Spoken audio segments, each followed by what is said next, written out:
మా విజయనగరం రాజభవనం తరపున ఏనుగు పందాలు జరుపుతున్నాం. ఏనుగు పందాల్లో పాల్గొనడానికి మా రాజభవనపు ఏనుగులతో పాటు మిగిలిన ఊరు ఏనుగులు కూడా పాల్గొంటున్నందుకు నేను ఎంతో సంతోషిస్తున్నాను. గుణశేఖర, ఏనుగుల పేర్లు చదువు. తిరుపతి చంద్రశేఖరు,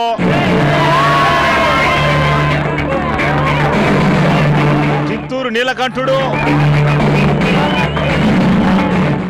మదలపల్లి శ్రీనివాసుడు, కాకినాడ కుమారు, కాళహస్తి కర్ణుడు, రాజమండ్రి శంకరుడు, కాణిపాకం నుండి లక్ష్మి. కాణిపాకం? అవును. కాణిపాకం ఏనుగు పిల్ల లక్ష్మి అన్న పేరే నేను వినలేదే. వినలేదా? కాణిపాకం నుండి లక్ష్మి.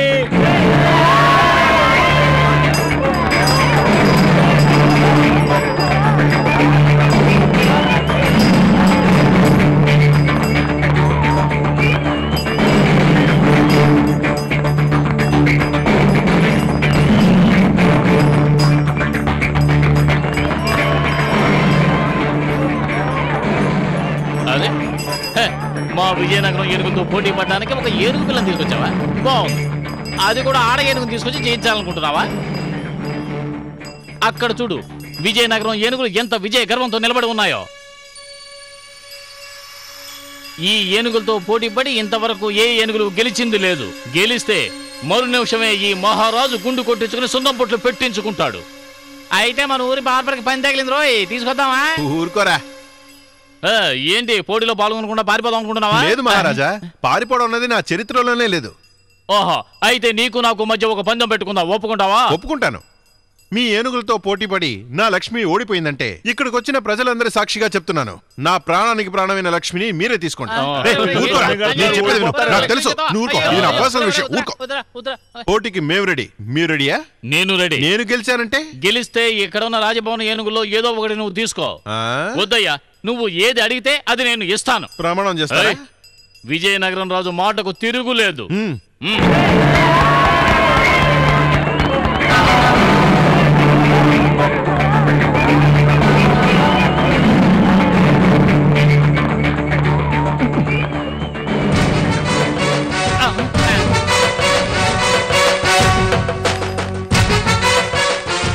నేను గెలిస్తే విజయనగరం యువరాణి కళ్యాణి ఈ కాణిపాకం చిన్నరాజుకి సొంతం. ఒప్పుకుంటారా? ఏంటి రాజుగారు, ప్రమాణం చేసి ఇరుక్కున్నాను అనుకుంటారా? లేదు, సమ్మతిస్తున్నాను. ఇక్కడ ఉన్న ప్రజల సాక్షిగా నేను వాగ్దానం చేస్తున్నాను, ఇక్కడ ఉండే రాజభవనపు ఏనుగులతో పోటీపడి నీ ఆడ ఏనుగు గెలిచినట్టయితే విజయనగర రాజకుమారి నీకు సొంతం.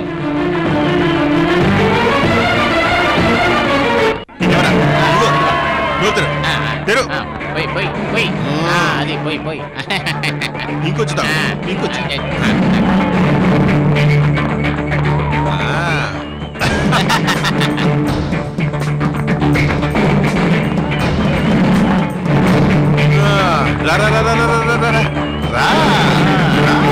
అదే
నిన్ను వదిలి నేను పోలేనులే, అది నిజములే. ఆహా, మహారాజు గారి సింహాసనం. ఈ సింహాసనం గురించి నేను ఎన్ని కథలు విన్నానో తెలుసా నీకు? ఈ సింహాసనం మీద కూర్చునే అదృష్టం యువరాణిని పెళ్లి చేసుకునే వాడికే దొరుకుతుందని నాతో చాలా మంది చెప్పారు. ఆ రకంగా చూస్తే ఈ సింహాసనం మీద కూర్చునే అదృష్టం నాకే దొరుకుతుంది. వెళ్ళిపోయిందా? అయితే దీని మీద ఒక్కసారి కూర్చుంటే ఇందులో నువ్వు కూర్చోవద్దు. సింహాసనం గురించి నువ్వు తెలుసుకున్నదంతా చాలు. కానీ ఈ సింహాసనం మీద అధికారం చేసిన రాజా మాట్లాడలేక చేతులు కాళ్ళు పడున్నాడు. ఏమిటి మీరు అంటుంది? ఆయన నేను ఎప్పుడు చూడలేదే. ఆయన కళ్యాణి తండ్రి. కళ్యాణి తల్లి చనిపోయిందని కళ్యాణి మనసు విరిగిపోయి ఉంది. ఎందుకంటే వాడికి సర్వస్వం నా కోడలే. నా కోడలు చనిపోయిన దగ్గర నుంచి వాడి బాధ నేను చూడలేకపోతున్నాను. వాడి బాధ చూడలేక రెండో పెళ్లి చేసుకోరా అన్నాను. వాడు వద్దని ఖచ్చితంగా చెప్పేశాడు. చనిపోయిన పెళ్ళాన్నే తలుచుకుంటూ తిండి నిద్ర లేకుండా ఉన్నాడు. ఎన్నో వైద్యాలు చేయించాం. ఎందుకు కాణిపాకం వినాయకుడు మమ్మల్ని ఇలా ఎందుకు శోధిస్తున్నాడో తెలియడం లేదు. నేను ఆయన్ని చూడాలి. నా కూడా రా.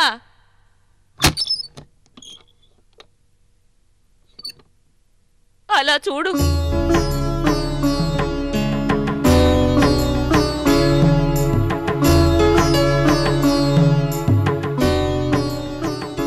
ఎక్కడికి వెళ్తున్నాడు?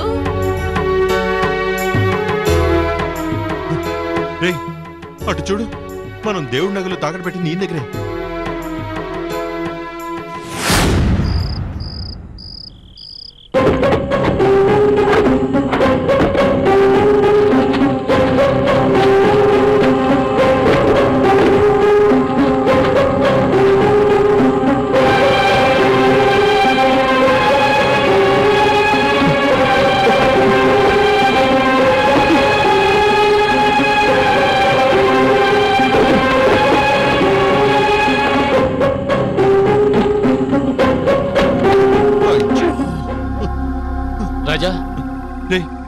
ఇల్లు మొత్తం ఒక్క చోట వదిలిపెట్టకుండా వెతికా. తాకట్టు పెట్టిన నగలు కనిపించట్లేదే. అదే తెలియట్లేదు రాజా. నీకు తెలీదు, నాకు తెలీదు, ఎవరికి తెలీదు. తాకట్టు పెట్టిన నగలు ఎక్కడున్నాయో రాజా గారికి మాత్రమే తెలుసు. ఇప్పుడు ఆయనకి మాట పడిపోయింది. ఏం చేయాలరా? ఏం చేయాలి? 3 లక్షలకి తాకట్టు పెట్టిన నగలు ఇప్పుడు 3 కోట్లు ఇచ్చినా దొరికేట్లేవే. ఏం చేయాలో అర్థం కావట్లేదు. నిజం చెప్పి నన్ను జైలుకి వెళ్ళమంటావా? ఆ నగలు ఇక్కడ తాకట్టు పెట్టాలని ఐడియా ఇచ్చింది నువ్వే కదరా. చెప్పు, ఏం చేయాలో చెప్పు. నాకే బోడని కష్టాలున్నాయి. నాకు ఏ ఉద్యోగం సద్యోగం లేదు. నీ అప్పులు తీర్చాలని నగలు తీసుకొచ్చాక తాకట్టు పెట్టమని చెప్పాను. అర్థం చేసుకోకుండా నా మీద కోపడతావే? నీ కష్టాలు తీరాలని నేను నీతో పాటు కష్టపడుతున్నాను. నన్నే తప్పుగా మాట్లాడతావా? ఇలా చూడ రాజా, నువ్వు ఏం చేయబడ్డావో నేను చేస్తాను. కల్లో కూడా నీకు నేను ద్రోహం తలపెట్టను రా. భార్గవ్, జరిగింది ఏదో జరిగిపోయింది. వెంటనే మన గుడి నగలను విడిపించాలి. దానికి ముందుగా మంచం బట్టి ఉన్న రాజాను మనం ఎలాగైనా మాట్లాడించాలి. ఎలారా? నాకు తెలిసిన ఒక నాటు వైద్యుడు ఉన్నాడు. ఆయన చెయ్యబడితే వ్యాధి నయమైపోతుంది. అందుకే రాజు ఒప్పుకోవాలి కదా. ఒప్పించి తీరాలి. ఏదైనా అబద్ధం చెప్పి ఆయన ఒప్పించి తీరాలి.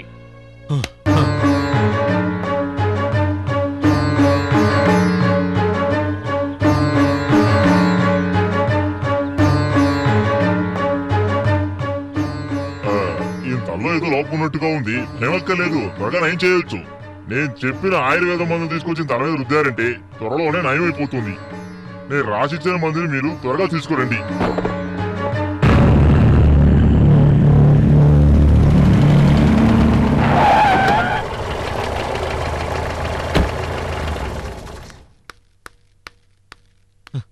ఇందులో రాజుగారికి కావాల్సిన మందులున్నాయి. నేను బయటికి రావద్దని చెప్పాను కదా. నువ్వు ఎప్పుడూ ఆ వైద్యుడు పక్కనే ఉండి చూసుకోవాలి. మనం వేసిన ప్లాన్ ఇక్కడ ఉన్న వాళ్ళకి తెలిసిందంటే అంతా నాశనం అయిపోతుంది. ఎలాగోలా రాజుగారికి మాట వస్తే చాలనిపిస్తుంది. లేదు రాజా, జరగదు. వైద్యుడు వెళ్ళిపోయాడు. వెళ్ళిపోయారా? ఆయనగా వెళ్ళలేదు, నేనే పంపించేశాను. ఇక్కడ ఉన్న వాళ్ళ చెవుల్లో పువ్వులు పెట్టాలనుకున్నావా? వైద్యం చేసే నెపంతో మహారాజు గారిని మాట్లాడిస్తే నీ మైకులో పడిపోయి ఎవరైనా నీ వెనకాల వచ్చేస్తుందని అనుకుంటున్నావా? అయ్యో, పెళ్లికి ముందే మామగారి మీద ఎంత ప్రేమరా నీకు. ప్రేమే కాదు చిన్నాన్న, ఈ భవనంలో ఉన్న నగల మీద డబ్బు మీద ప్రేమ ఎక్కువగా ఉంది. వైద్యం చేయడానికి వచ్చిన వాడు వైద్యుడా లేక మాంత్రికుడా అని ఎవరికి తెలుసు? దొంగడికి వేషం వేసి అంతా దోచుకోవాలని ప్రయత్నిస్తున్నాడు. అవునే, ఇక్కడున్న బంగారాన్ని డబ్బుని దోచుకోవడానికనే వచ్చాను. నన్ను ఆపడం నీ తరం కాదు, నీ చిన్నాన్న తరం కాదు. చంపేస్తాను. ఇక్కడికి రావడం నిన్ను చూడడం ఏది నేను కావాలని చేయలేదే, అంతా నా తలరాత. నాకు తెలిసి నేను ఎవరికీ ద్రోహం చేయలేదు, కానీ ఒక్కరు కూడా నా మీద అభిమానం ప్రేమ చూపించలేదు. సమస్యలు తీర్చడమే నా పని అయిపోయింది. అప్పుడు ఇప్పుడు ఎప్పుడు ఈ భవనంలోనే ఉండి తీరాలి, అది తప్పదు. నాకు అడ్డొచ్చారంటే నరికి పోగులు పెడతాను. హ.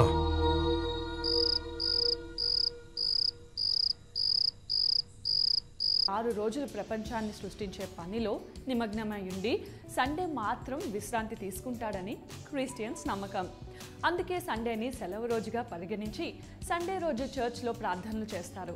అదేవిధంగా మిడిల్ ఈస్ట్ దేశాలలో ఫ్రైడే రోజుని ప్రార్థనా దినంగా పరిగణించి ఫ్రైడేని హాలిడేగా నిర్ణయించారు. మరి ఇండియాలో సండే ఎందుకు హాలిడే అయిందో తెలుసా? ఇండియాలో సండే అనేది సెలవు రోజు అనే సంగతి మనకు తెలిసిందే. కానీ ఆదివారమే సెలవు ఎందుకు